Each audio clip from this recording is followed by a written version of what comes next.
Lisa, I just want to say big congratulations on the result in Kona. How hard was that? Thank you.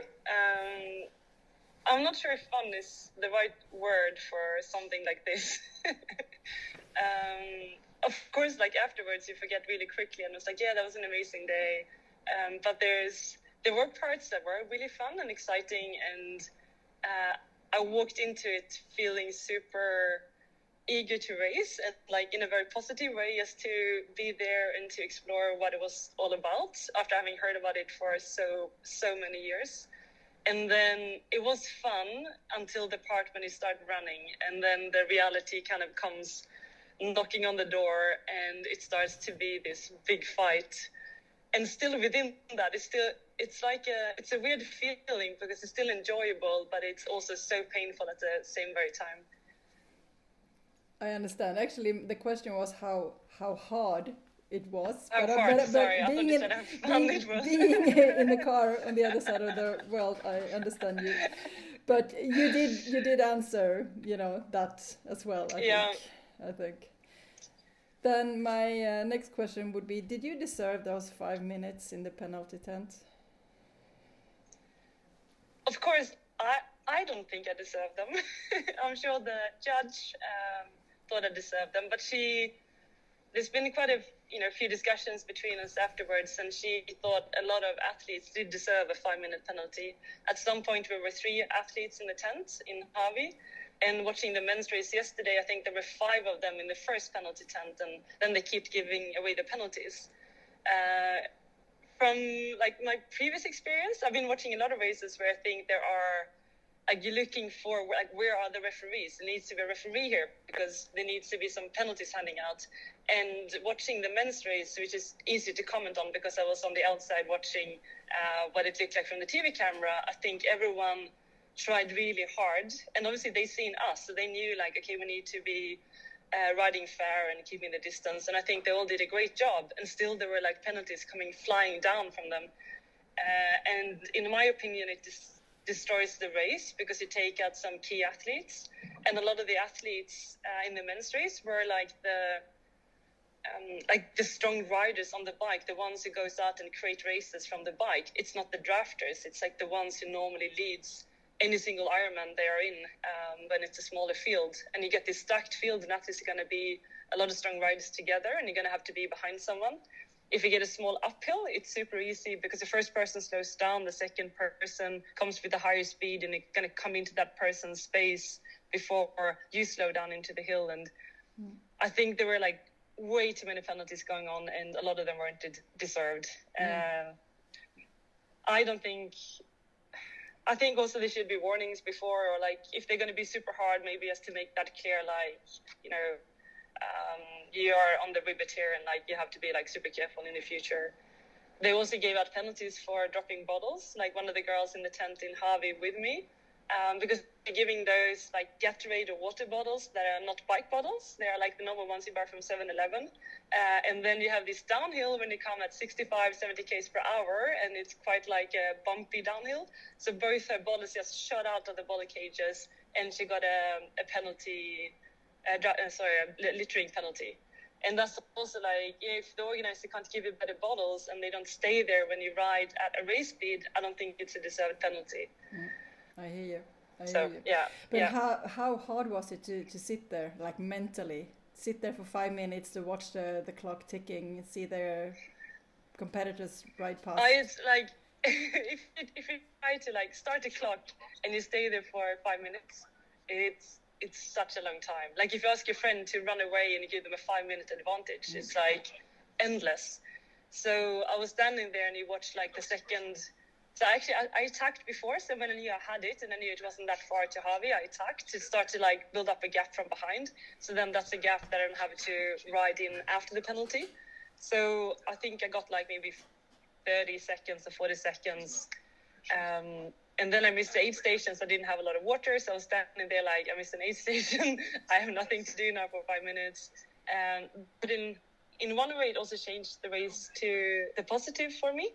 So I was told before by my coach, like, you know, you need to come in humble, you need to have a lot of respect. You can't go out and race the way you normally do, like swim hard, bike hard, trying to create your race from the bike. If you want to do this well, you have to be smart. You have to be a bit more restrictive with the superpowers. So he wanted me to race conservative and not like go into the racing zone. But when I was in Harvey and I was standing there, I was like, okay, shit, that's the race going down the drains. And, you know, looking for, like, where's plan B, plan C? And you look into the game book, like, okay, what am I meant to do here?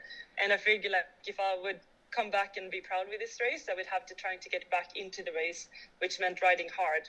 So I left the bike computer, and on the way back, then just starting to ride as hard as I could within still being, like, somewhat comfortable and knowing that I maybe could run off this pace, but also knowing it was a gamble, that I might be overdoing it a little bit. But I felt really strong, and it was like it kind of snapped me out of being a passive racer to like a active racer, and that was also really good then, like for the rest of the bike and the run. Mm. Well, it seems like you did a good choice there. I mean, you figured that out. Well, I think that, like, seriously, it was the only choice to do, because if I would have been standing there and kept riding within my very comfortable zone, I would have been coming off the bike really late, and I would never have been in the race. And I don't want to be in the race like this and being outside the race the whole time. I want to be like somewhere where I can still feel like I'm racing. Mm. Well, I mean, an Ironman at your level, I mean, you finished in 8 hours and how many minutes? I don't 50. What was the sluttid? 54. 50. We don't know. Anyway, it's a long race. 9 hours at least. And I'm just comparing it to, I mean, if you do the Swimrun World Championships, Ötillö, I mean, that's a decent time. It's a completely different thing. I mean, we have seen some very good triathletes come and do the Ötillö World Championships, and they, at the end of the day, they are surprised on how hard it was. And I'm just thinking, I mean, if you would have a guess, I mean, one of the obvious differences between swimrun and triathlon is, of course, that in triathlon you swim hard once, then you ride, and then you run, and you give everything in every discipline. While in swimrun, it's a bit, I mean, you don't really know maybe all the distances, and it's could be very, very many transitions. I mean, do you think it's difficult to reprogram from being like a triathlete and you go all out in every distance to? Well, I think it's a triathlon is very much a best average of 3 distances, and you always gauge your effort level. So my average heart rate in the swim was 119. It's not very hard, and on the bike it's slightly above, like a little bit above what you do on a long ride, but you always keep it in control because it's such a long day. From my experience doing like one sport, like just in cycling, it's so much harder because you don't move on to the next one. Like you can't save anything. You always have to be there and be ready to react in the race and what's happening, to trying to create something in the race. And I think with only 2 disciplines, like you keep swapping the run legs with the arms back and forth. Like you said, we swim once and then you're done with the arm stuff, and then you go on the bike and then you know you only have the run to do. So it's completely different dynamics.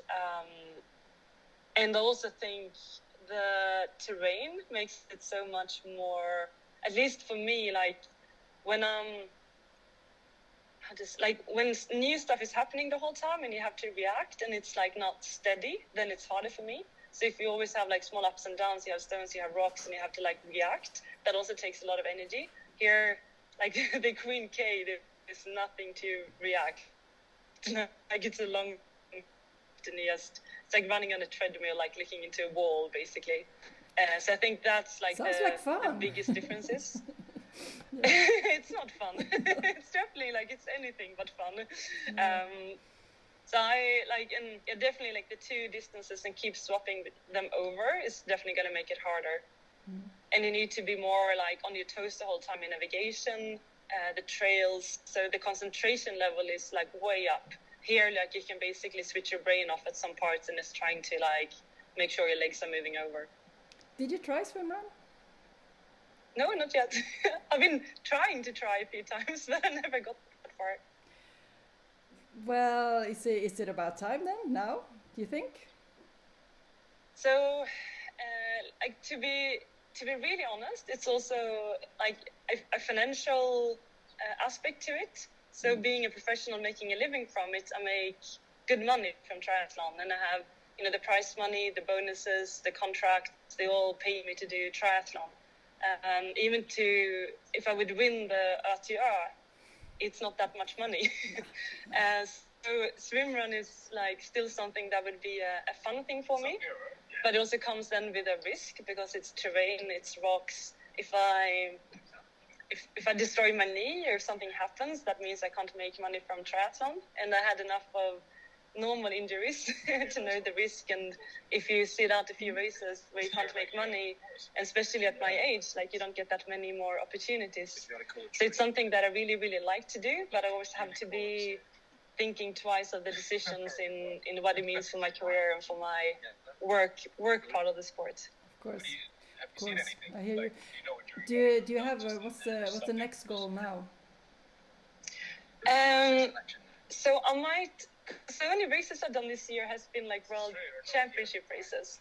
I raced St. George in the beginning of the year. Then I went down to the ITU Long Distance World Championship. Now it was the Ironman Hawaii. And then I was racing in Dallas, which was one of the best short course middle distance fields ever assembled that I've been in. I would just like to go and race an Ironman that's not a World Championship race, where I can race because I love racing and I can go in with less pressure and just enjoy it. So I'm looking into something in November maybe to finish off my season and then pack it together. Sounds good.